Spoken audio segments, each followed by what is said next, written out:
Começou, vamos lá. Salve, meu povo, tudo bom? Meu nome é Vinícius Mérida, novamente estou aqui com o doutor Vitor Gama, né? Doutor de fato de Direito, historiador, mestre e doutor em Ciência e Religião. O Vitor disse, e vou dizer sempre, né? No meu ponto de vista, é um dos maiores especialistas na linha do conservadorismo católico, em questões que tocam a TFP, enfim, Concílio Vaticano II, direitas católicas, tem um conhecimento bastante amplo aí sobre o catolicismo romano no século XX, história contemporânea da Igreja. E hoje, assim, o Vitor e a gente sempre conversou muito, há muitos anos, né? O Vitor sempre me ajudou muito com muito material, já trocamos alguns materiais aí. Hoje reservamos para conversar aqui sobre o sadivacantismo, moço benigno, e as freiras, as famosas freiras do Jardim São Benedito, de Campos dos Goytacazes, enfim, vou deixar o Vitor para ele fazer algumas apreciações. Vitor, obrigado pela sua atenção, seja sempre muito bem-vindo, você acrescenta muito. E quando é que você vai publicar a sua tese, a sua dissertação sobre a TFP? Já chego cobrando. Bom, obrigado, Vinícius, de novo pelo convite. Boa tarde, bom dia, boa noite para quem estiver assistindo, em que horário for. Respondendo essa pergunta, é uma boa. Eu também queria saber. Bom, a tese, eu tenho até dia 2 para tornar ela disponível, né? Então, um mês, mais ou menos, em um mês, pelo menos a tese vai estar disponível. Já a dissertação, eu estou fazendo alguns ajustes para publicar na forma de livro. E aí, não sei, eu espero que até o fim do ano eu consiga fazer isso, né? Mas também não é nenhuma promessa também, porque, enfim, a gente sempre tem coisas que acabam entrando, tomando prioridade. Mas, enfim, é isso. Acho que até o fim do ano as duas já estão disponíveis, né? A sua dissertação e a sua tese é sobre a TFP, né? Processo de recepção conciliar, a história da TFP. A dissertação é sobre a recepção TFPista do Vaticano II, né? Então, como a TFP lidou com o Vaticano II, como ela recebeu o próprio concílio, como ela atuou durante o concílio, como ela se conformou a vida dela, né, depois do concílio. A dissertação ela é feita com muito material inédito, né? Então, aliás, né, você já pôde ler ela, porque já acessou a versão que existe na forma de dissertação, ela não está disponível, quer dizer, se procurarem na internet vão achar lá o título e tal, mas não vão achar o arquivo, né, exatamente porque ela vai ser quase toda mexida, né, assim, tá saindo na forma de livro, porque outros documentos foram sendo descobertos depois da dissertação pronta, e aí a gente acaba querendo inserir e muda muito a estrutura. Já a tese é também sobre a TFP, né, mas é sobre a noção de anticomunismo, enfim, como ela concebe o comunismo, assim, né, das características religiosas que ela percebe no comunismo. E, bom, essa sim que vai estar disponível, como diriam os hispânicos, Deus mediante, até o início de setembro. Muito bem, Vitor. Mas, assim, você também pesquisa, né, o conservadorismo católico, né? E, enfim, nossa pesquisa tem muita coisa em comum. E você tem um conhecimento aí, né, sobre o sadivacantismo, enfim. Quando que surgiu o sadivacantismo? O que é o sadivacantismo quando surgiu? Bom, esse não é exatamente esse o tema com o qual eu me dedico. A gente conhece porque, no fim das contas, pelos assuntos que a gente estuda, nós acabamos tropeçando com esse assunto o tempo inteiro, né? Então, mesmo quem, como no seu caso, né, que estuda a biografia de Dom Antônio, né, esse assunto ele está ali o tempo todo, né? Não exatamente na figura de Dom Antônio, como muitos querem fazer parecer, mas porque a história está muito relacionada. Por exemplo, a gente pega o diário que a TFP organizou a respeito da participação dela no concílio, na primeira sessão do concílio, mais de uma vez ali a figura do Ngo Dinh Thuc, o bispo vietnamita, está ali, né? Então, eles se relacionaram, eles tinham contato, eles conversavam, eles planejavam, né? Aliás, eu me lembro de uma das passagens em que dizia que ele ficou muito impressionado com a desorganização dos bispos conservadores no concílio, né? Então, quer dizer, ele teve ali no Tietos, né? Ele foi uma figura importante. Então, a gente acaba tropeçando com essas figuras, ou com esse assunto, né? Com uma certa frequência. É, eu acessei, digamos assim, o tema por causa também do Monsenhor Benigno, porque durante algum tempo eu fui pesquisando um pouquinho a respeito do caso do Monsenhor e das religiosas lá de Campos, porque eu fui vizinho delas por muitos anos. Eu morei ali 2 ruas depois atrás do mosteiro. Inclusive, da janela do meu quarto eu conseguia ver o claustro delas, né? Era exatamente virado para lá. Enfim, então, e também porque eu ia com uma certa frequência lá no convento. Depois é uma coisa que a gente pode conversar ao longo dessa conversa aqui, a gente pode mencionar. Mas, enfim, A gente chegou é, a ir lá, né, Vitor? A gente chegou a ir lá junto, inclusive. nós fomos, acho, em 2017, se eu não me engano, final do ano, uma coisa assim, né? Nós tivemos lá uma conversa gravada com uma das religiosas lá, a Senhora Maria dos Anjos, que já faleceu. Eu tive também uma outra.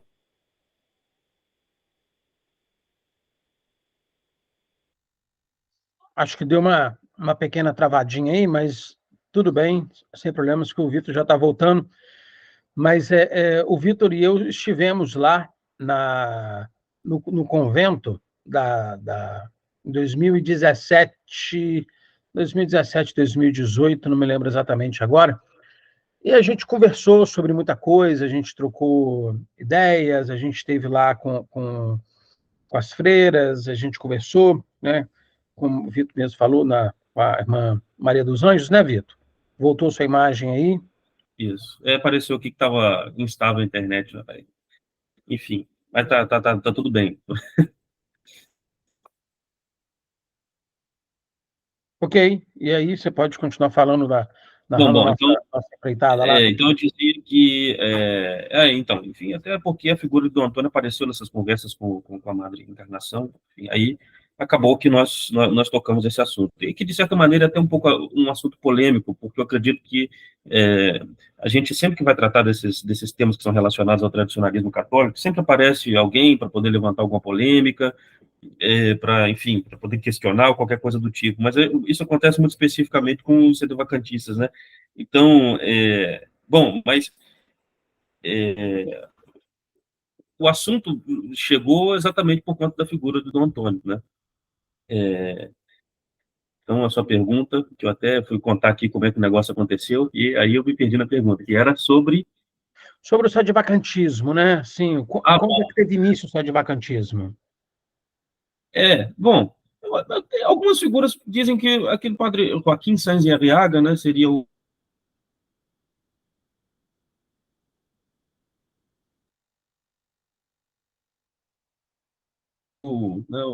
sujeito que ele fez uma publicação, eu acuso Paulo VI não vou me lembrar o título exatamente, mas de cisma, como é que é? Cisma, heresia, uma coisa assim, né?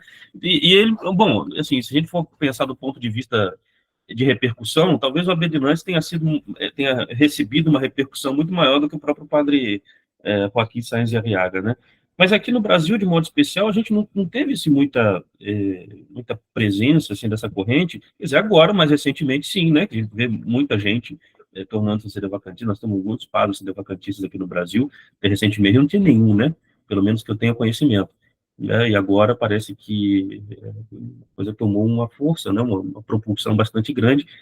Bom, tem padres à beça, tem grupos diferentes que atuam aqui no Brasil, né? Mas essa figura que nós vamos conversar sobre ela hoje, que é o Monsenhor Benigno de Brito Costa, é uma espécie de precursor, né? Porque ali já no fim da década de 80, talvez, eu não sei precisar exatamente a data, né? O Monsenhor Benigno aderiu à posição sedevacantista, né? E estando em Campos dos Goytacazes, o que é uma coisa bastante atípica, podemos dizer assim, né? Eu posso dizer com certeza que, no mínimo, em 83 ele era sedevacantista, né?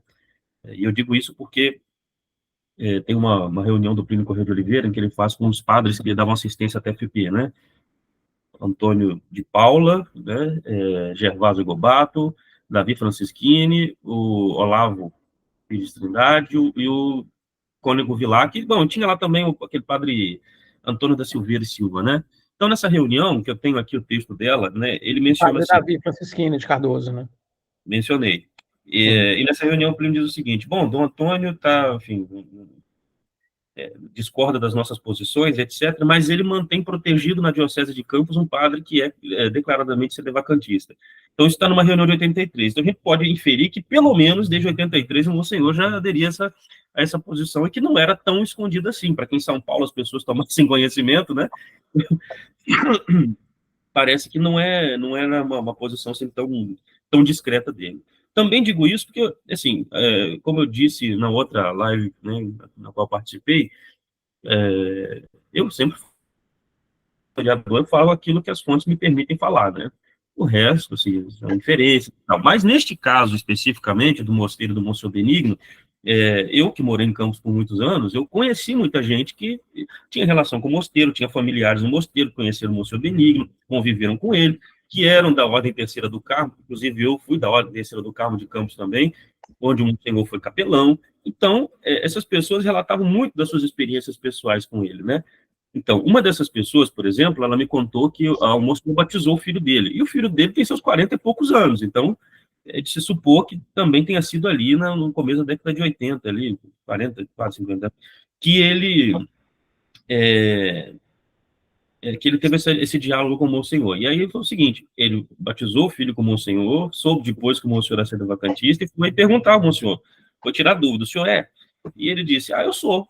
Então ele foi até algum padre para poder saber se o batizado do filho dele tinha sido um batizado válido ou não, né? Aí o padre falou, não, fica tranquilo, é assim e tudo mais, né? Ou seja, pelo menos ali no início, na década de 80, o Monsenhor Benigno já aderia à posição sedevacantista, sim, né? Inclusive isso daí, as pessoas que conviveram em Campos, eu já conversei com algumas pessoas que você conhece, enfim, falavam que isso custou a boa convivência do Monsenhor Benigno com os padres de Campos. Então, não foi uma coisa tão tranquila esse sedvacantismo. Ele teve um preço para o Monsenhor, enfim, essa relação foi se deteriorando ao longo dos anos, e o Monsenhor Benigno foi sendo colocado à margem daqueles padres tradicionalistas de Campos, segundo os relatos de fontes orais. Mas é importante dizer também, Vitor, assim, né, como é que o Monsenhor Benigno foi parar em Campos, né? Porque o Monsenhor Benigno é baiano, foi ordenado em São Paulo, foi para Belo Horizonte, Diamantina. Acho que é importante dar uma panorâmica assim, da própria biografia do Monsenhor, né? Bom, ele nasceu em 1905, nasceu na Bahia, né? Numa cidade chamada Pombal, né? Então, o pai dele chamava Pedro Alexandrino, a mãe Maria Ferreira de Brito Costa. Então, ele entrou no seminário menor em 1920, né? E depois ele foi, eu não sei exatamente em qual seminário menor, mas depois, ainda na Bahia, ele entrou em 24 na filosofia, no seminário maior, né? E em 26 ele entrou na teologia. O Monsenhor ele foi aluno da Universidade Gregoriana de Roma, lá ele se doutorou em teologia, né? Ele se ordenou diácono em março e padre em agosto de 1929. Ele, inclusive, foi ordenado na paróquia de Santa Cecília, em São Paulo, que é a mesma paróquia onde o Plínio Correia de Oliveira foi batizado, onde o José Pedro Galvão de Souza foi congregado mariano, onde o Maluf foi congregado mariano, o Franco Montoro foi congregado mariano, portanto... Paulo Maluf foi congregado mariano, me disseram isso, mas eu achei muito difícil de acreditar. Então ele não seguiu exatamente as recomendações da congregação mariana, né? Eu não sei em que período ele foi congregado, mas a julgar pela idade dele, né? Foi depois desse pessoal todo, né? Foi depois do José Pedro, foi depois do Plínio, né? Então, o José Benedito Pacheco Salles também foi dessa congregação mariana, que, aliás, ele sim, a gente pode chamar de precursor do sedevacantismo aqui no Brasil, porque o José Benedito Pacheco Salles, ele, né, das antigas. Então, ali na década de 40 ele foi congregado. Agora, o Maluf eu não sei dizer exatamente em que ano, mas eu penso pela idade dele que foi depois, né?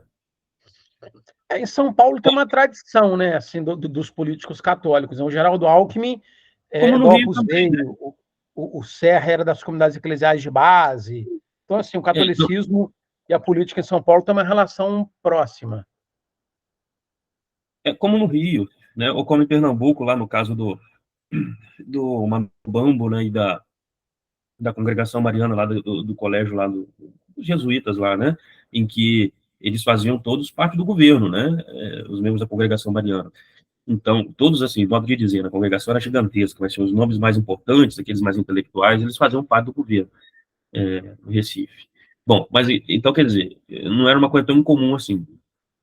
Então, o Padre Benigno depois, então, ele vai para São Paulo, né? Lá ele atuou lá como coadjutor na paróquia de São João Batista, depois na de Santa Efigênia. Essa de Santa Efigênia, eu suponho que seja aquela do centro de São Paulo, que foi inclusive catedral de São Paulo enquanto estava construindo a atual, né? Uma igreja muito bonita e é uma pena que ela não está tão bem cuidada, né? Pelo menos da última vez que eu fui, mas enfim. E também na Igreja Nossa Senhora da Candelária em Itu, né? O Monsenhor depois, ele tem uma vida um pouco errante, porque ele exerceu o sacerdócio dele em São Paulo, em Campos, em Diamantina, e depois voltou para Campos, né? Então ele foi padre em Campos em dois momentos diferentes, né? E foi amigo de Dom Antônio por muito tempo. Então, assim, Vinícius e eu visitamos a Cúria de Campos, né? Fomos lá pesquisar alguns documentos, e os documentos lá dão conta de umas trocas de correspondências entre Dom Antônio de Castro Maia e Monsenhor Benigno, no mínimo de 1953. Nem tudo está preservado naquele arquivo, né? Assim, tem muita coisa, mas nem tudo foi preservado. Então, assim, o que a gente tem de mais antigo são cartas de 1953. Então, pode ter sido antes, né? Pode, por exemplo, ter conhecido o Antônio em São Paulo, né? No período que ele estava lá, não sei dizer a você exatamente. Mas o fato que ele foi padre em Campos por duas vezes. Em Diamantina, ele foi professor no seminário de Diamantina, e aqui eu, sempre que for preciso fazer essa digressão, eu vou fazer, mas novamente, isso aqui é um relato, né, que me foi feito. Como a pessoa já morreu, eu posso dizer tranquilamente o nome dela, né, que era o padre Antônio da Silveira e Silva, que foi padre que atendia a TFP, depois ele ficou lá em Miracema com os arautos do Evangelho, né?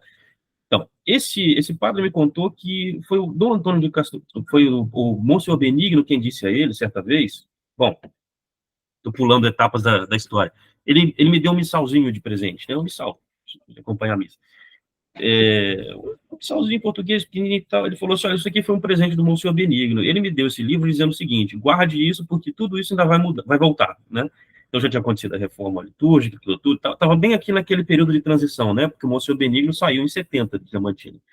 Então ele falou, ele deu esse missalzinho, falou assim: guarde, né, com muito cuidado, porque isso aqui ainda vai voltar. Então ele foi professor lá em Diamantina, só que em 69 saiu muita gente de Diamantina, né? É uma história muito longa, mas vamos tentar sintetizar aqui, né? O que aconteceu é que Campos não tinha seminário maior, né? Então os padres eles primeiro foram mandados para o Rio de Janeiro. Lá parece que a dinâmica do seminário da arquidiocese não correspondia exatamente ao que o Dom Antônio pretendia para a formação dos padres. E alguns voltaram. Então, por exemplo, Dom Licínio Rangel, salvo o melhor juízo, ele foi aluno lá no seminário do Rio de Janeiro, né? Aí se dividiram, né? Alguns foram para Mariana, aqui perto, outros foram para Diamantina. Lá estava o Monsenhor Benigno, que era professor. E aí ficaram ali alguns seminaristas de Campos, alguns inclusive ficaram padres depois, e alguns seminaristas que mais tarde ficariam como assistentes da TFP, dando assistência religiosa à TFP. Dois já tinham sido ordenados. Eu me lembro de um, que é o padre Olavo, o outro eu não sei exatamente qual era. O fato é que quando houve a mudança da missa, ali em 69, era para ser ordenado o padre Gervásio, né? E mais um.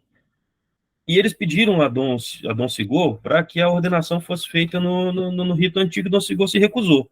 Então, o resultado é que, acho que o padre Antônio, não o padre Antônio, enfim, não me lembro qual era o outro, não, mas enfim, esses dois padres que já tinham sido ordenados e estavam em Diamantina, convenceram.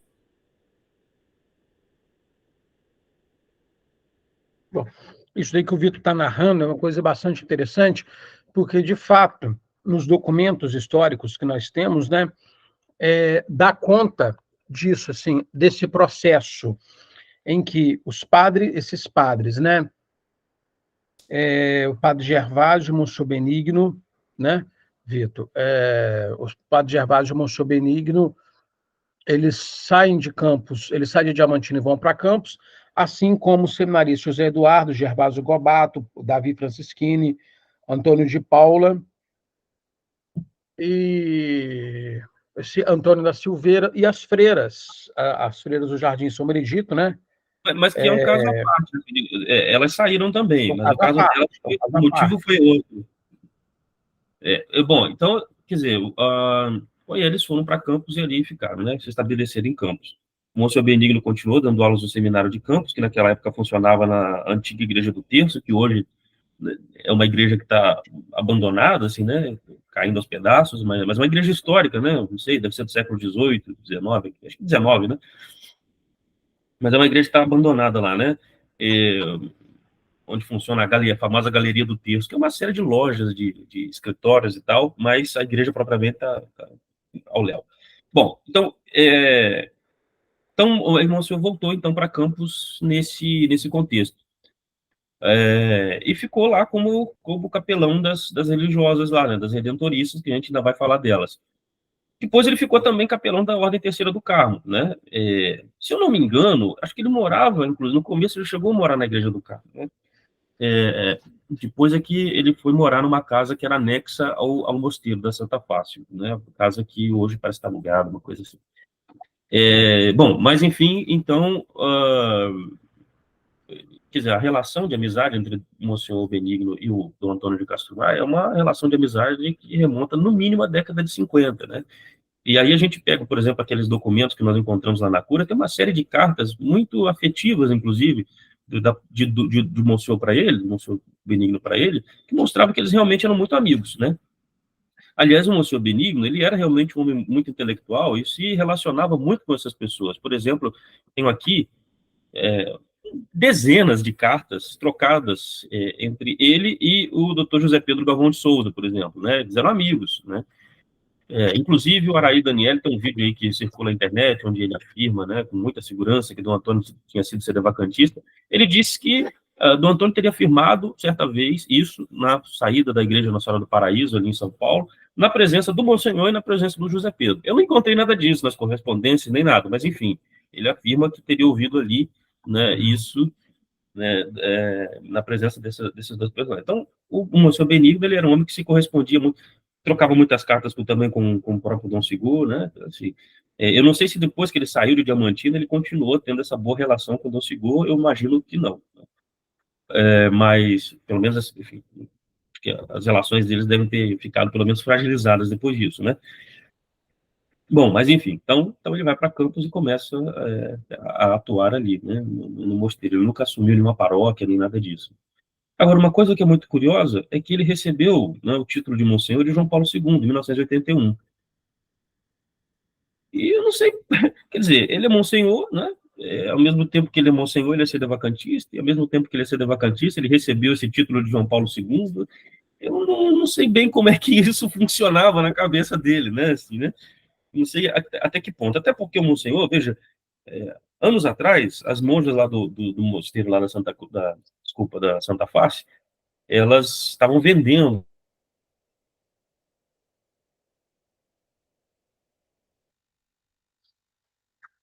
Você está falando que as monjas da Sagrada Face estavam vendendo umas lembrancinhas do Monsenhor Benigno? Parte da biblioteca que pertenceu ao Monsenhor. São o quê? Desculpa, não ouvi.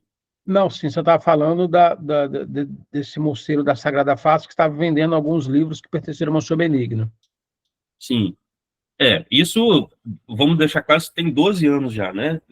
Mas na época elas estavam vendendo. E aí eu comprei muita coisa, né? Comprei muito livro delas. E aí, muita coisa que veio, né, mostrava que o Monsenhor era um homem que estava muito afinado com a literatura tradicionalista mundo afora. Então eu comprei muita coisa sobre a crise da igreja em outras línguas, por exemplo, né? Então, o que mostra que ele era realmente um homem que estava muito por dentro do que acontecia. Inclusive, um dos livros era sobre o Palmar de Troia. É claro, isso pode dizer muito, como também não pode dizer nada, mas o que eu quero dizer com isso? Né, é que é muito difícil também, por mais que a gente saiba que o Monsenhor tinha posição sedevacantista e ele mesmo não escondia, é muito difícil a gente entender exatamente como que funcionava esse sedevacantismo do Monsenhor Benigno. Porque até onde eu sei, ele se opôs às sagrações de 88. Porque para um sedevacantista, eles assim, pelo menos para a maior parte deles, não é exatamente um problema, né? Mas ele teria enfim, se colocado contra. Então, é muito difícil da gente dizer, né, até onde vai, como é que era esse sedevacantismo dele, Até porque, dentro desse amplo espectro que a gente chama de sedevacantismo, tem coisas muito distintas. Tem coisas muito distintas, não é uma coisa só, né? Não é uma coisa só. Tem gente que admite o João 23 como Papa. Esses dias eu vi um print que fizeram circular na internet de um sujeito dizendo assim, para mim o último Papa foi Pio VI. Veja, então quer dizer, fica um negócio meio idiosincrático, né? Cada um decide como é o seu sedevacantismo. Então eu não sei como é que tem gente que remonta à Idade Média, enfim, são muitas teorias. E a gente vai ver depois, quando falarmos do Mosteiro da Santa Faz, que mesmo as monjas ali, quando elas ficaram sedevacantistas, também tinham um sedevacantismo muito próprio delas, um negócio muito particular. Então, é difícil de dizer. O que a gente sabe é isso, foi sedevacantismo. Agora, em que termos, aí já escapa um pouco dos nossos limites. O que poderia acontecer, assim, claro, a gente acessar essas monjas, perguntar para elas e tal. As de Campos, eu digo isso porque eu liguei para elas, né, agora, recente, pedi, olha, eu queria confirmar algumas informações, etc. Como eu disse, eu tinha tá aqui o HD, né, um HD meu que caiu, quebrou, e aí ali tinham 2 gravações de entrevistas que foram feitas com a Madre Encarnação, que era a Madre do Mosteiro até recentemente, ela faleceu, e a Sora Maria dos Anjos, que também faleceu. E naquelas 2 gravações, claro, eu me recordo do que foi dito ali, eu tenho todas as informações muito bem frescas na cabeça, mas eu queria confirmar com elas. E elas disseram, não, a gente não quer mexer nisso, não queremos falar, agora a gente só se ocupa aqui de alimentar aqui as pessoas em situação de rua aqui na cidade, né, nós não estamos querendo mexer com isso. Ou seja, há uma dificuldade até mesmo de acessá-las, para a gente confirmar certas informações, para poder conseguir outras, né? Talvez coisa de Formosa, né, que é uma cisão desse Mosteiro de Campos, a gente consiga, mas com elas, com as de Campos, que permanecem em tese naquela posição, né, não exatamente, mas enfim, permanecem em tese naquela posição, com as de Campos é muito difícil a gente conseguir alguma coisa hoje em dia. No tempo em que a Madre vivia, era um pouco mais fácil. Eu digo isso porque, como eu falei no começo, eu ia com bastante frequência lá no mosteiro, né? Às vezes eu ia somente para poder conversar, tudo bem, tal. Em geral eu ia para comprar coisa, mas às vezes eu ia só para ver como estavam, conversar um pouco, né? Conversar um pouco sobre a história ali do mosteiro e tal. Ok. Então, assim, mas de acordo com as cartas, né, que nós temos, isso daí passa necessariamente assim por Belo Horizonte e Diamantina, né? Onde o Monsenhor Benigno saiu eu falo isso na minha tese, eu explico isso, né? A origem de alguns padres, entre eles o Monsenhor Benigno, que saiu de Diamantina por indisposição com o arcebispo Sigor, e as freiras também que saíram de Belo Horizonte por conta de indisposição. Porque foi tudo muito rápido, né?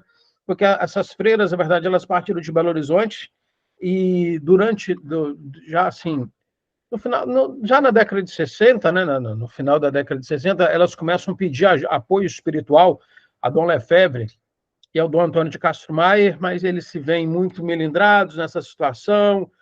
Recomendo que elas vão para Diamantina, seguir lá o Monsenhor Benigno, ficar lá nesse guarda-chuva, nesse apoio espiritual do Monsenhor Benigno, mas elas saem em 69 e vão para Campos em 70 ou 71, uma coisa assim, muito rapidinha.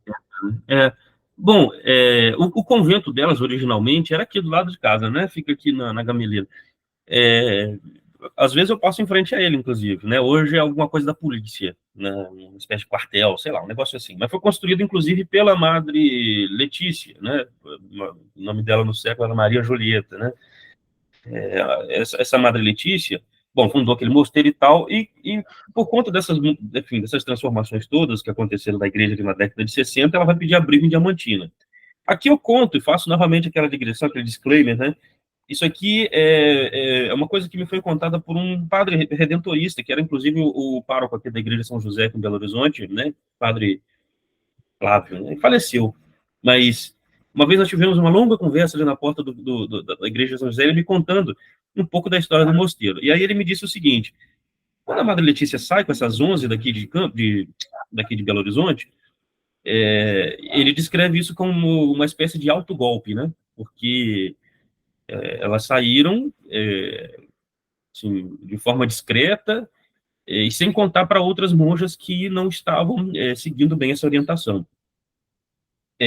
Então ele contou, né, que o Dom Sigo as acolheu porque acreditou que elas iam fazer uma nova fundação ali, né?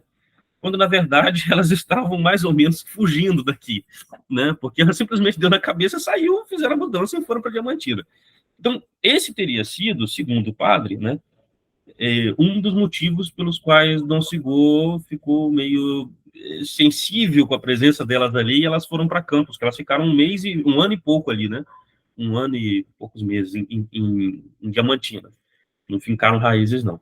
Então, bom, elas vão para Campos, inclusive a gente tem, né, Vinícius? Eu tenho pelo menos a cópia aqui, né? Se você não tiver física, tem pelo menos a digitalizada, que é a circular que foi enviada ao clero de Campos em 1970, tem envia aqui no seu WhatsApp, né? Para facilitar, em que Dom Antônio dizia assim, olha, né, eu quero aqui trazer uma boa notícia, nós agora em Campos teremos um convento de contemplativos que vai vir aqui, vai se instalar. E se instalaram no prédio do Colégio Santo Inês, que pertencia às Filhas de Maria, aliás, aquele território ali, né, pertencia à Federação das Filhas de Maria de Campos. Então elas se instalaram lá, onde elas estão até hoje, né, no começo de uma forma meio precária, mas com o tempo foram adaptando todo o prédio para ser um mosteiro que é hoje. E o Monsenhor foi para lá, foi dar assistência para elas, né, ficou ali como capelão dessas religiosas. Uh, Essas religiosas, durante muito tempo, também tiveram essa posição sedevacantista, né? A mesma posição do Monsenhor. Elas contaram, eu não sei se das outras vezes que eu tive lá, ou se da vez que nós estivemos juntos lá, né? Como é que foi aquele período ali em que o Monsenhor morreu,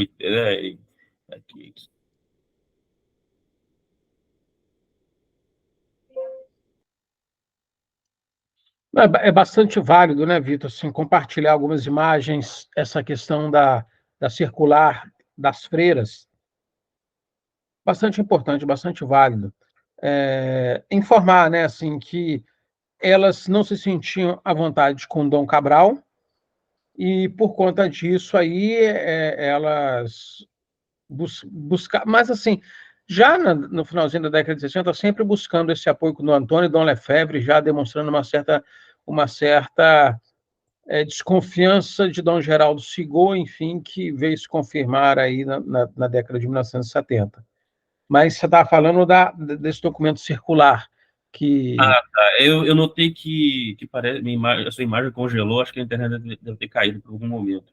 Bom, então eu dizia que esse documento, então, Dom Antônio dizia assim, olha, né, eu quero aqui trazer uma boa notícia, que agora nós temos um convento de redentoristas aqui em Campos, etc, e tudo mais. Bom, e aí elas se instalaram ali, né, no Colégio Santo Inês, parte do Colégio Santo Inês, que foi adaptado, né, feito um mosteiro, e é onde elas estão até hoje, né, é, pelo menos uma parte, né, dessas religiosas permanecem até hoje. Bom, e essas religiosas, eu dizia, não sei se o vídeo pegou essa parte, mas que não sei se da vez que nós fomos lá ou das vezes anteriores que eu fui conversar com elas, elas contaram como é que foi esse momento do fim da vida do Monsenhor, né? Que foi uma coisa meio complicada para elas, porque elas só admitiam o Monsenhor Benigno como padre lá dando assistência a elas, né? Então, o Monsenhor já estava com a saúde fragilizada, debilitado, mas mesmo assim, elas colocavam ele para celebrar a missa. E há um episódio muito interessante, isso aí me conta também a pessoa que comungou neste dia, né? E é sabido de todo mundo em Campos, que elas preservaram o Santíssimo lá por anos. A última vez que o Monsenhor Benigno celebrou a missa na capela, né? Foi lá, encheu a âmbula, né? Consagrou e tal, fechou lá no sacrário, ficou. E aí elas mantiveram aquilo por anos lá dentro, né? E aí, uma vez, um determinado padre lá de Campos conseguiu convencê-las a deixar ele pegar a âmbula, pegou e tal, e ele distribuiu a comunhão. Aí a pessoa que comungou no dia, que era meu vizinho, inclusive, no apartamento de baixo, lá em Campos, ele contou assim, olha, a gente até sentiu um sabor, assim, uma coisa, né, diferente. E aí, no final, o padre contou para eles assim, não, olha, a comunhão que vocês receberam aqui agora era lá do mosteiro, tá lá há tempos, né, guardado, né, no sacrário. Enfim, porque depois elas não admitiram padre algum. Que eu sei, né, e aí, como eu digo, como são memórias dessas pessoas que me passaram essas informações, algumas delas, inclusive, já falecidas, todas as que eu menciono o nome aqui já foram falecidas, as que eu não menciono porque ainda estão vivas, como o meu vizinho, né, O padre Davi foi lá para dar extremunção ao Monsenhor, né? Só que quando ele pegou lá, começou a rezar em português a extremunção, elas também não gostaram da situação, né? Então, o mosteiro já estava bastante radicalizado naquele período ali, no finalzinho, né? E veja, o padre Davi naquela época tinha se separado da união sacerdotal, já estava lá com, né? Tava, não estava ainda totalmente inserido na diocese, mas estava, né? Estava no canto dele lá. Bom, então o que ocorre? Depois do Monsenhor, elas não admitiram mais o padre nenhum lá, né? E aí agora eu O conto. Benigno morreu em 97. Pois é, então depois disso não admitiram mais padre lá. E aí agora eu conto o que elas mesmas me disseram, né? Que a senhora Maria dos Anjos me contou. E aí um dia, quando eu recuperar esse HD, quem sabe a gente não pode disponibilizar trechos, né, dessa entrevista, enfim. O fato é o seguinte, ela contando que fizeram muitas orações, rezaram, pediram a Deus para que Deus enviasse um padre que celebrasse segundo as rubricas de São Pio X. E aí, veja, isso é ela me dizendo, ela falou assim, rezamos, pedimos a Deus, vieram alguns, nós não nos demos bem com eles, hoje a gente também nem quer mais. Então, um dos padres que foi, por exemplo, segundo elas, eram daqueles redentoristas transalpinos, né, que eram ligados à Fraternidade São Pio X até alguns anos atrás.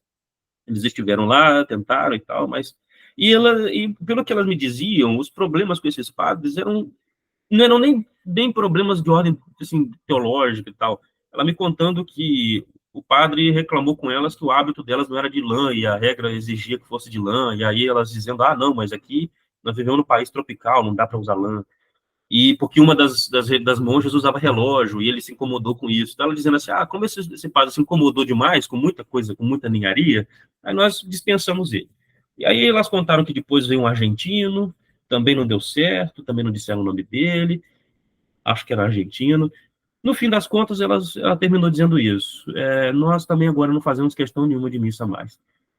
Bom, essas histórias todas, tem um vídeo do Dom Fernando Rifon aí, de um retiro, acho que é um retiro que foi feito na igreja principal, onde ele conta resumidamente um pouco dessa história. De carnaval, que ele tentou algumas vezes conversar com ela, dialogar, mas deu, assim, elas demonstravam irredutíveis. Depois do Monsenhor Benigno, não mais. Uma das pessoas que foi com ele, que ele diz o nome, inclusive, lá no vídeo, né, que era o senhor Gerson Ramos, que foi meu prior na Ordem Terceira por muito tempo, por pouco tempo, logo em seguida foi eleito outro, mas o senhor Gerson, que faleceu, ele me contava muitas dessas histórias, e ele contou isso, ele falou assim, olha, quando eu fui lá, Dom Fernando perguntou se elas acreditavam, enfim, na igreja, nos sacramentos, na missa, e elas diziam, não, e no final, vocês são católicos? Elas também diziam que não. Então, aí o senhor Gerson disse assim, em determinado momento perguntaram a ela se elas acreditavam, né, na missa e tal. Ela falou assim, o padre disse que aquilo é o corpo dele, então é o corpo do padre, não é de Jesus Cristo, não. Enfim, então, enfim, elas deixaram de ser católicas. Tinha isso também me contou ele, né, esse sujeito. E tinha também um elemento místico ali no mosteiro também, né, um negócio assim com a Madre Encarnação, que aparentemente tinha lá suas revelações, né, então uma delas dizia respeito à morte, né, da Madre Encarnação, e aí que o Monsenhor levava muito a sério, né, essas coisas. Que a Madre Encarnação teria dito que o anjo da guarda dela revelou o dia e a hora da morte. E chegou no dia. Aí o Monsenhor foi, a Ordem Terceira do Carmo mantém um cemitério em Campos, né? O cemitério do Caju, tem lá o cemitério da Ordem Terceira. E aí o Monsenhor, na reunião lá da Ordem Terceira, pediu, então, que eles cedessem um túmulo para a Madre Encarnação. E todo mundo assim, meu Deus, como assim, né? Ela está viva? Não, é que o anjo avisou que ela vai morrer. Então, aí as pessoas falam, Senhor, é o seguinte, vamos fazer o seguinte, se ela morrer, a gente conversa sobre isso, mas a princípio, deixa como está. Mas se um dia ela vier a morrer, a gente vê aí se consegue um túmulo para ela. Mas, enfim, então tinha esse componente também místico no mosteiro, e parece que elas se orientavam, sobretudo, por isso, né? Mais do que por padre, por qualquer coisa. Porque, como eu disse, a partir de determinado momento, não aceitaram mais padre algum, e depois até mesmo já nem queriam mais, né? Hoje, por exemplo, elas não queriam. Durante algum tempo, elas se correspondiam com Homero Jorras, né? Ele enviava as publicações para elas e tal, mas também tiveram desentendimentos lá sobre algum ponto, que eu não sei qual, e também já não tinha mais contato. Quer dizer, elas passaram, como é que eu posso dizer? Elas tiveram uma trajetória muito cheia de percalços, né? Então, estão em Belo Horizonte, vão para Diamantina por conta do fim da missa, etc. Né? Depois vão para Campos, ficam sob os cuidados de Dom Antônio, depois tornam-se sedevacantistas e depois ligam-se ao Mero Jorras, ligam-se aos Transalpinos, ligam-se a todo mundo e desligam-se deles ao mesmo tempo. No fim das contas, são elas e elas mesmas, né? Eu sempre converso com a Delfran Lacerda, né? Delfran Lacerda é um jornalista de Campos dos Goytacazes, professor, jornalista, enfim. E aí, que escreveu muita coisa no jornal Folha da Manhã. Eu vou estar com a Delfran conversando com ele também sobre algumas coisas. E o Adelfran está lá com elas, assim, tem um contato com elas ainda, mas a Adelfran fala para mim também que, assim, elas estão reclusas, atendendo as pessoas, continuam lá fazendo trabalho de caridade, trabalho social, mas não tem padre indo lá atender sacramento, não. Não tem. Aliás, vendem artesanatos, né? Salgadinhos, que inclusive são deliciosos. Já comi muitos salgadinhos lá das freiras. Mas, enfim, elas fazem esse trabalho, que é um trabalho de dar... 27 anos, então, né, Vitor? Tem 27 anos que o Monsenhor morreu. 27 anos que o Monsenhor Benigno morreu. A gente está em 2024. Bom, mas aí também a gente precisa fazer aqui um corte nessa história, lembrar que das religiosas que estavam lá, né? Sei lá, quase 20, havia um grupo de religiosas que não estava muito afinado com essas ideias, né? Algumas já saíram, outras já morreram, e outras saíram desse convento e depois deram origem ao outro que está agora em Formosa, que depois ficou em São Fidélis, né? Cheguei a visitar lá, esse mosteiro de São Fidélis, depois foram para Formosa. Mas essas recebiam assistência do padre, né? Havia um padre, né? De Campos, está lá até hoje esse padre, e ele dava assistência para essas religiosas. Havia quantas freiras? Por exemplo, você sabe, eu não sei de cabeça, quantas freiras saíram de Diamantina? Saíram 11. Não, saíram 11 de Belo Horizonte e foram para Diamantina. O caso é o seguinte, é que quando elas já estavam estabelecidas em Campos, elas fizeram uma brochurazinha, um livrinho, que eu tinha esse livrinho, mas eu não sei onde é que ele foi parar, essa é a realidade, mas esse livrinho dizia que eram 18, né? O livrinho deve ser da década de 80. Depois, me disseram que eram 21. Aí eu já não sei mais. Agora são pouquíssimas, né? Porque primeiro que houve essa divisão, saíram várias, algumas já são até casadas. O Franco comentou comigo que são 6, acho que são 6. Algo assim. Quando eu frequentava lá, eram 11, né? Eram 11. Quando eu frequentava assim, não é que eu ia lá assim, mas quando eu ia lá, conversava com você, eram 11. Inclusive, tinha lá uma bem velhinha que morreu já bem, que era Sora Maria Celeste, o nome dela, né? Mas foram todas morrendo, essa foi a primeira. Aí dali em diante foram falecendo várias, né? E recentemente morreram essas duas, que é a Madre Encarnação, a Sora Maria. O Mosteiro de São Fidélis foi fundado quando? Assim, foi dessa dissidência, né?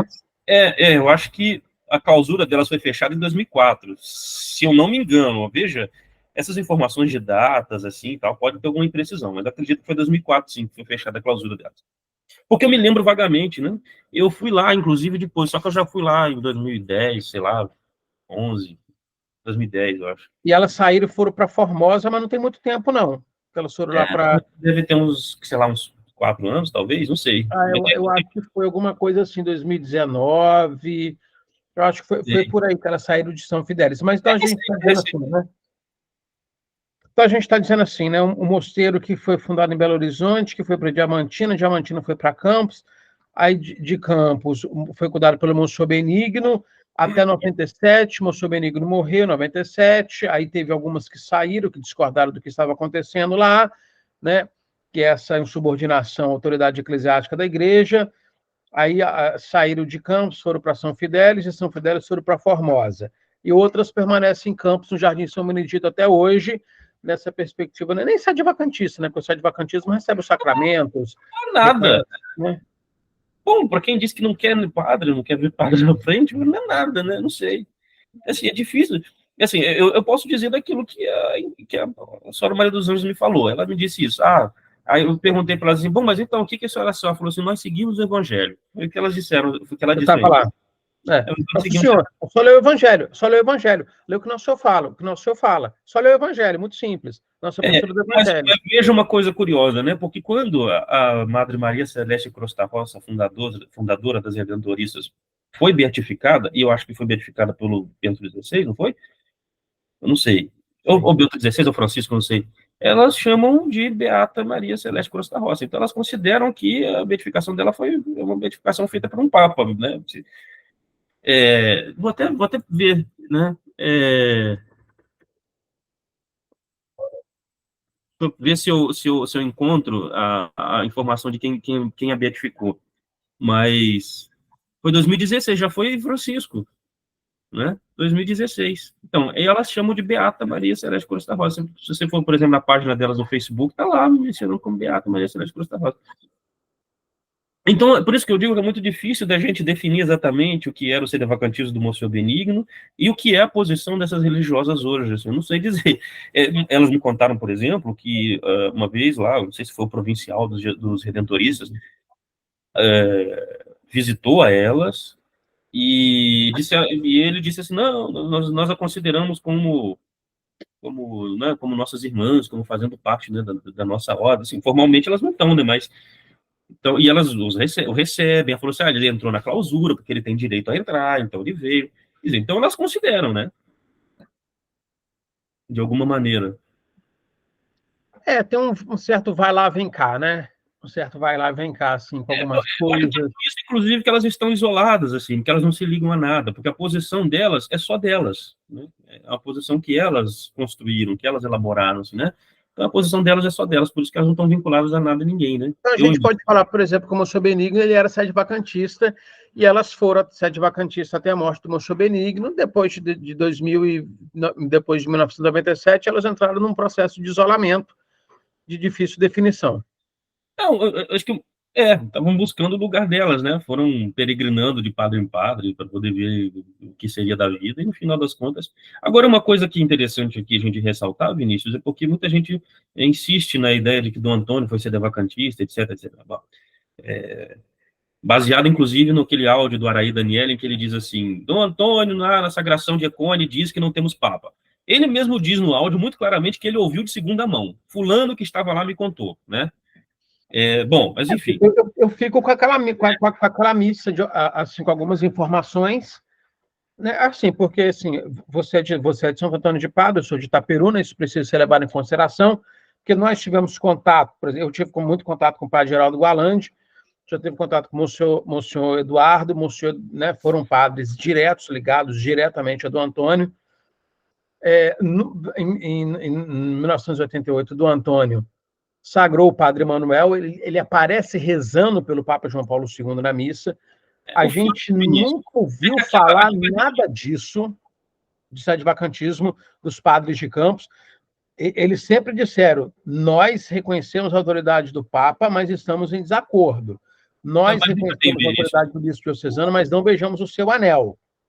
Não, o fato concreto é o seguinte, né? É que aquele áudio que circula na internet toda, dizendo assim, olha só, Dom Antônio está perguntando aqui na conferência que ele fez em Econe, onde está o chefe visível da igreja, aquilo não fundamenta posição alguma. Aquilo não fundamenta. Olha, enfim, aquilo ali não define absolutamente nada, né? Quer dizer, é uma conferência que tem seus contextos, né, e que precisa ser lida dessa maneira. Agora, o que eu quero dizer com isso, né, é que, bom, nós temos um padre sedevacantista em Campos, que é o Monsenhor Benigno, que morreu bastante isolado.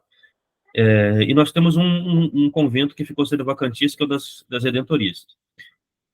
Se Dom Antônio fosse sedevacantista de fato, e se ele tivesse dado livre cidadania a essas ideias na Diocese de Campos, nós teríamos fiéis sedevacantistas. E, no entanto, a gente só tem um convento que este sim era regido por um padre sedevacantista, e só.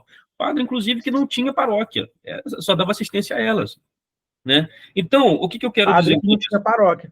E assim, quando a gente conversa com as pessoas também, Vitor, eu tive, por exemplo, na Igreja do Carmo, pouco tempo atrás, conversando com uma determinada pessoa, e eu já conversei com outras pessoas que me narravam, o Monsenhor Benigno, ele era isolado, foi ficando isolado do clero de Campos. E quando ele intensificou a sua postura sedevacantista, a partir de 86, por conta do encontro de Assis, esse isolamento do Monsenhor Benigno com os padres de Campos foi se intensificando, né? Não, mas veja, ô Vinícius, inclusive, a Ordem Terceira do Carmo, ela atuava lá como, enfim, dava nas cerimônias, né, com o bispo da Catedral de Campos, a Ordem Terceira participava, né, enfim, era tocheiro, crucífero, essas coisas. E ele era capelão da Ordem Terceira do Carmo. Por conta do problema das sagrações lá, né, eu não sei exatamente os detalhes do problema, mas eu sei que ele, na sua condição sedevacantista, não admitia sagrações. E aí, bom, por conta disso, a Ordem Terceira parou de participar das cerimônias, né. Mas o que eu quero dizer, assim, não na catedral, porque a catedral já não estava mais com Dom Antônio, mas parou de participar das cerimônias lá com Dom Antônio. O que acontece? Aliás, bom, eu ainda vou confirmar essa informação direitinho com um padre amigo meu, de Campos, mas foi o que mais de uma pessoa me disse. Bom, mas o que eu quero dizer? O fato é que quando a União Sacerdotal, em 1997, a União Sacerdotal já estava muito bem definida, suas ideias estavam muito bem definidas, seu credo está muito bem definido. Quando a gente pega aquele livretinho que foi publicado em 99, chamado Católicos Apostólicos Romanos, ali está muito bem dito em que eles acreditam e o que eles não acreditam, né? As críticas, inclusive, a Palmar de Troia, ao sedevacantismo, estão muito claras e explícitas. Então, é muito difícil acreditar que Dom Antônio tenha dado livre cidadania a ideias sedevacantistas na diocese, pelo simples fato de que não existe sedevacantista na diocese. E aí a gente pode, por exemplo, apelar para figuras que tinham um relacionamento de amizade muito próximos com ele, como, por exemplo, o Vivaldo Rangel, né, que já faleceu, ou aquele professor Antônio Carlos, né, o famoso Butinão, que também já faleceu. Todas essas pessoas que privavam da amizade do Antônio, que conviviam com ele, ninguém é sedevacantista, né? Então, o que eu quero dizer com isso? Não posso dizer com muita segurança se era ou não era, porque eu não posso penetrar no segredo dos corações. Mas o que eu posso dizer é que livre cidadania a essas ideias Dom Antônio não deu na diocese, né?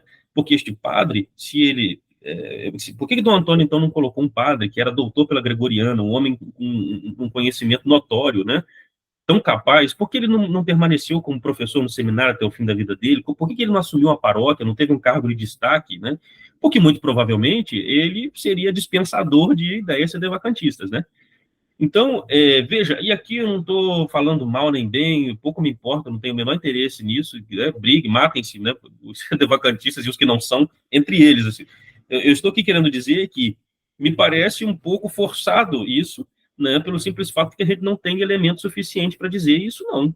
Né? E se a gente pega o histórico da Diocese de Campos, dos padres de Campos, se a gente pega o credo dos padres de Campos, que está muito bem definido ali quando o Monsenhor morre, também, e mesmo quando o Dom Antônio falece, não há espaço para esse tipo de coisa lá. As pessoas que privaram da amizade do Antônio não ficaram sedevacantistas, os fiéis não ficaram sedevacantistas, nenhum padre ficou sedevacantista, à exceção de Monsenhor, que simplesmente tinha um convento a seu cuidado, né? E só esse convento ficou. Então, eu acho muito difícil de sustentar isso. Claro que se vierem, né, se pessoas enfim, que sustentam a tese do Antônio Sedevacantista trouxer alguma coisa, né, alguma novidade bastante definidora, né, óbvio que aí eu vou dizer, realmente, do Antônio então foi, né? Mas até agora a gente não tem nada que indique nada nesse sentido, não. Pelo contrário. Eu acho que você tem a boa vontade das pessoas em tornar Dom Antônio sedevacantista. Como é que é? Desculpa, não entendi. Eu acho que você tem a boa vontade das pessoas, o desejo das pessoas de tornar Dom Antônio sedevacantista, Dom Lefebvre sedevacantista. Bom, mas é que, como a gente já disse mais de uma vez, Vinícius, pelo menos em conversas entre nós, é que cada um encontra um Dom Antônio a seu gosto, e vai encontrar um Dom Antônio a seu gosto. Então, se você quer um Dom Antônio, por exemplo, que contemporizou com o Vaticano II, você vai encontrar ele nas cartas pastorais dele. Se você quiser um Dom Antônio que era mais afinado com Dom Lefebvre, você vai encontrar um Dom Antônio assim nos discursos dele.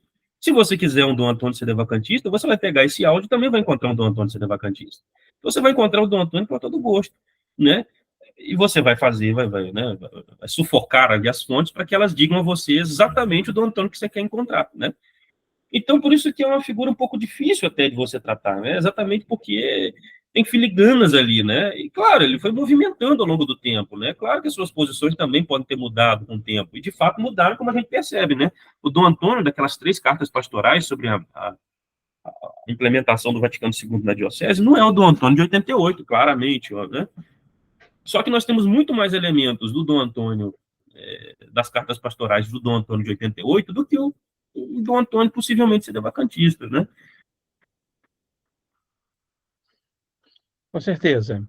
Não, com certeza. Isso daí, sem sombra de dúvidas, né? E vale, E vale também colocarmos aqui a questão de o quanto também essa posição era de Dom Antônio e o quanto também, dentro da União, né, e o quanto também essa posição era dos padres que cercavam a Dom Antônio, né? Quer dizer, não estou querendo dizer que Dom Antônio estava sendo conduzido, né, um homem um homem tutelado, né, sem independência, não estou falando isso não, né? Porque às vezes as pessoas ouvem muito mal o que a gente fala, né? Mas o que eu quero dizer é o seguinte, né? Claro que Dom Antônio tinha as posições que tinha, né? Mas me parece que os padres tinham até mais do que ele. Isso que eu quero dizer, né? Os padres estavam muito... Dom Antônio estava afinado com Dom Lefebvre e os padres estavam super afinados com Dom Lefebvre. Sim, sim, de pleno acordo, né? Porque, assim, Dom Antônio já foi apresentado de maneira mais aguerrida, foi apresentado de maneira mais branda, enfim, Dom Antônio já foi apresentado de maneiras muito distintas, Veja, eu né? vou dizer uma coisa que um padre, quando eu era criança, né, eu ia muito, enfim, como esse está vivo, evitarei dizer quem é, mas eu conversava muito com padres quando eu era criança. Todas as segundas e sextas-feiras, o padre dava, enfim, atendia, né, os fiéis e tal. Aí quando ele terminava de atender os fiéis, a gente ficava conversando um pouquinho, né? E mesmo eu sendo muito novinho, ele me contava coisas que à época eu não entendia, mas foi muito importante para mim hoje. É muito importante para mim. Então ele disse uma coisa assim: Dom Antônio, no fim da vida, teria dito a ele assim: olha, a Sacrosanctum Concilium, né, o documento do Vaticano II, não tem problema algum. Se a reforma fosse feita enfim, naquela esteira, estaria ótimo. E ele disse que Dom Antônio falou isso já no final da vida dele. Então, quer dizer, como eu disse, então a gente vai encontrar sempre um Dom Antônio para cada gosto. Ao mesmo tempo, este mesmo padre me disse o seguinte, que quando ele chegou, né, para ser pároco lá da cidade e tal, que ele estava celebrando aquela missa ali, aquela missa intermediária, né, de 65, né? E aí, melhor dizendo, o padre anterior celebrava essa missa intermediária de 65. Só que ele celebrava, né, o missal de João 23, lá, o 62, né? E aí ele teria perguntado a Dom Antônio, o que eu faço agora? Ele falou assim, continua celebrando de 62. Então, quer dizer, você vai encontrar argumentos para uma e outra coisa, né? Agora a gente precisa entender que, na verdade, Dom Antônio está no olho do furacão, tendo que ter posições fundamentais, decisivas, rápidas, né? E nem todo mundo consegue ter muita clareza quando é obrigado a dar uma posição assim, num momento tão crítico quanto era aquele. Então, para nós hoje, que passamos 50 anos, 60 anos de tudo isso, é muito fácil falar, né? Ah, não, assim que é certo, assim que é errado, né? Mas naquele momento ali, né, nós, se estivéssemos no lugar dele, eu tenho certeza que não conseguiríamos dar respostas tão concretas como as que ele deu, né? Então, a gente precisa também considerar isso, né? Que as coisas, os acontecimentos foram se avolumando, né? E é isso. E é esse o cenário que ele tinha diante de si para tomar decisões. Mas, assim, podemos dizer com bastante propriedade que o Monsenhor Benigno era um sedevacantista, acho que foi o primeiro nome no Brasil, do clérigo, assim, que nós temos conhecimento, assim como esse Jardim de São Benedito, as freiras da Santa Face do Jardim de São Benedito e Campos dos Goitacazes também. Não tenho consciência de nada. Eu também não tenho notícia de nenhum outro, né? Assim, leigo, eu sei que tinha o José Benedito Pacheco Salles, que inclusive para quem o Araí Daniele dedica, bom, eu não sei se eu vou achar que agora, eu não vou. O livro dele sobre Fátima, tem sim, ó. Deixa eu só, vou mostrar aqui. Não sei se conseguirei mostrar com muita clareza, né? Porque afinal de contas a câmera ela não mostra. Na próxima live que nós vamos fazer, você vai voltar com o seu telefone. Ficou melhor com o seu telefone. Né? A imagem era bem melhor, realmente. Bom, mas aqui, né? Logo aqui embaixo, que não vai dar para poder mostrar, não deve estar dando para ver bem, mas no livro que o Araí Daniel escreve sobre Fátima, ele agradece aqui ao José Benedito Pacheco Salles, né? Esse que era esse proto-sedevacantista, digamos assim, né? Que, aliás, é um personagem muito interessante, uma pena que a gente não tem muitas informações sobre ele. O que a gente sabe é que ele foi congregado Mariano de Santa Cecília, foi do início da TFP, depois saiu, ficou amigo do Fedeli, né? quando o Fedeli rompeu com a TFP, ele estava lá, inclusive participou da conversa com o Dom Antônio, do Fedeli, do Tem Antônio, né? Ô, Vitor, eu estou vendo aqui, tem um mosteiro, tem o Instagram do Mosteiro da Sagrada Face, inclusive as freiras muito bem relacionadas, muito bem associadas lá, enfim, né? Qual, né? Tem dois, né? Não, mas o de Campos dos Goytacazes. Mosteiro da Assim, elas Sagrada são Face. em Campos. Elas são muito bem quistas em Campos, porque elas fazem um trabalho lá de dar comida, né, para as pessoas na rua, né, para as pessoas em situação de rua. Elas fazem um trabalho muito interessante todos os dias. Assim, como eu disse, eu morava lá do lado. E na hora do almoço, você ia lá, passava ali na rua, né, Marechal Floriano, né, uma fila enorme de pessoas esperando para receber lá uma marmitinha das religiosas. E várias vezes ao dia, se não sei quantas vezes, mas várias vezes ao dia elas davam lá as refeições para essas pessoas. Então as pessoas gostam muito delas ali, né?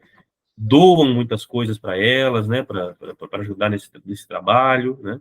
Elas fazem também, como eu disse, elas vendiam, não sei se ainda hoje em dia vende, mas artesanato que elas mesmas faziam e elas são muito habilidosas, então, né, fazem muito bem. Mas eu tô vendo aqui, ó, Mosteiro da Sagrada Face, Jardim São Benedito, Rua Marechal Floriano, 275, Centro, Campos dos Goytacazes, tem telefone aqui, WhatsApp, lá, tem um telefone fixo, tem um celular aqui, e elas muito bem relacionadas, fazendo foto, fazendo selfie, e etc, etc. Eu não sei, isso eu também não entendo bem, porque quando eu ia lá, elas cobriam o rosto, né? Elas usam dois véus. Não, meu filho, não é nada daquilo que a gente foi, mas não. Ficava Ela coberta até o nariz, né? E a gradezinha, eu lembro que era um buraquinho, um micro buraquinho, a gente mal conseguia ver, né? Só uma vez que elas abriram aquela grade, porque eu estava comprando um lote de livros e não passava pelo torno, né? Então elas abriram ali para que eu pudesse pegar. Não, elas fizeram o adornamento delas também, Vitor. Elas estão cheias de selfie aqui, cheio de vídeo e cheio de fotos de guloseimas e Minto, etc, uma correção, etc, né? Não foi para etc. que eu pudesse pegar os livros, ela abriu realmente para a gente conversar. Ela abriu para a gente conversar e aí os livros ela me entregou depois pela porta. Mas a gente conversou com a grade assim aberta, mas ela estava com o rosto coberto, né? Não, não, não. A gente só via, Estava. a gente só via a que ficava na portaria. Tinha uma que ficava que atendia a gente, essa sim, né? Ficava com o rosto descoberto. Agora as outras a gente não via, não. Estava, mas não está mais. Elas estão muito mudadas, Vitor. Elas estão muito mudadas. Ô, Vitor, eu quero te agradecer imensamente. Nós já passamos aí de mais de uma hora aí, né? De conversa. Enfim, eu já aprendi já na minha experiência de YouTube que não adianta a gente fazer vídeos muito longos, É. porque as pessoas acabam não vendo tudo. Mas eu quero te agradecer, enfim, quero pedir a você que está assistindo que dê o like, compartilhe esse vídeo, aquela coisa toda. Dá o like, compartilha, se inscreve no canal, porque nós estamos fazendo um trabalho aí, explorando assuntos inéditos. Não conheço nenhuma live sobre esse tema, sobre Monsenhor Benigno, sobre a cera do Jardim São Benedito, em Campos dos Goytacazes, né, sobre sadivacantismo até tem, enfim. Mas, assim, o Vitor está sempre convidado para conversar conosco, porque, com toda certeza, é alguém que presta um serviço acadêmico bastante grande, bastante importante. Tenho muito respeito, muita gratidão pelo Vitor, né? Já mandei mensagem para o Vitor, assim, já acordei de madrugada, assim, mandei mensagem para o Vitor, pensei, gente, a vida é tão curta, tanta coisa para fazer nessa vida. Vitor, te sou grato para caramba, te amo, viu? Porque o Vitor já me ajudou para caramba. Então, enfim, e continua nos ajudando imensamente. Vitor, eu quero lhe agradecer. Enfim, a gente vai continuar conversando sobre uma série de coisas. Espero que aqueles que chegaram até aqui prestigiem o seu conhecimento, possam fazer buscas, né, da sua dissertação, da sua tese, que são elementos que contribuem imensamente. O Vitor também é livreiro, compra livro, vende livro, né? E, enfim, é um estudioso. Muito obrigado, Vitor. Eu agradeço de novo, então, o convite. Muito obrigado. É sempre bom conversar sobre esses assuntos que a gente estuda há tanto tempo. A gente fica, às vezes, meio solitário, né? Com essas coisas, mas é sempre bom conversar. Enfim, isso que a gente conversou aqui é um misto, né, entre aquilo que a gente tem documentado e aquilo que nós conseguimos acessar através dos registros orais de algumas pessoas que conversaram conosco. E anos de pesquisa, são anos de pesquisa. Sim, E sem intencionalidade. Não temos, né, igual o seu peru, né, da escola do professor Raimundo, né, pelo menos levei mais um para a Irmandade. Não temos intencionalidade alguma. Trabalhamos com a gratuidade. Se alguém for, não for, por algo que eu falei aqui, eu me sinto desobrigado. Mas, enfim, o que eu quero dizer é o seguinte, é que esse assunto, assim, especificamente, a gente não vai encontrar coisa escrita, né? O que nós vamos encontrar são realmente as memórias das pessoas que conviveram, que tiveram ali, que conversaram com essas memórias. Inclusive, assim, eu vi uma publicação sua, Vinícius, falando do Monsenhor Benigno no ano passado, várias pessoas que conheceram o Monsenhor comentaram lá e tal. Bom, se alguém tiver alguma memória dele aqui, ou enfim, alguma retificação de qualquer coisa, também sinta-se livre para poder comentar e dizer, olha, eu conheci, conversei com ele sobre isso e tal, porque como a gente diz, muita coisa a gente precisa construir, né, como diz aquele Francisco Falcão, aquele historiador, né, tem um texto dele, diz, o historiador, de certa forma, ele pega, né, os elementos que ele tem e ele precisa preencher as lacunas, né, porque nem tudo o documento diz. E o que a gente tem sobre o Monsenhor é muito pouco. A gente tem algumas cartas trocadas com o Dom Antônio, algumas coisas muito formais, por exemplo, documento dele quando ele vai migrar para a Diocese de Campos, assim, onde recebeu tal ordem, que lugar nasceu, que não diz muita coisa sobre a vida dele, né? E aí, claro, que a gente consegue, a gente preenche essas lacunas com os registros orais, né? Com as entrevistas, acessando essas pessoas e tal. Então, claro, esse vídeo, obviamente, vai chegar em gente que o conheceu, que teve contato com ele, que conversou com ele e tal, e aí pode, obviamente, também contribuir aqui nos comentários, que eu tenho certeza que as pessoas que vêm também leem, né? Como eu faço. Com Então, certeza. isso. Com Então, muito certeza. obrigado, Vinícius. Vitor, muito obrigado pela atenção. A gente vai continuar conversando. A gente tem questões para abordar ainda, tema para uma vida inteira, e porque estamos chegando numa mata virgem, né? Quando a gente conversa com o nosso orientador lá, o nosso grupo de pesquisa, que ainda é pequeno, a gente sempre fala assim, né?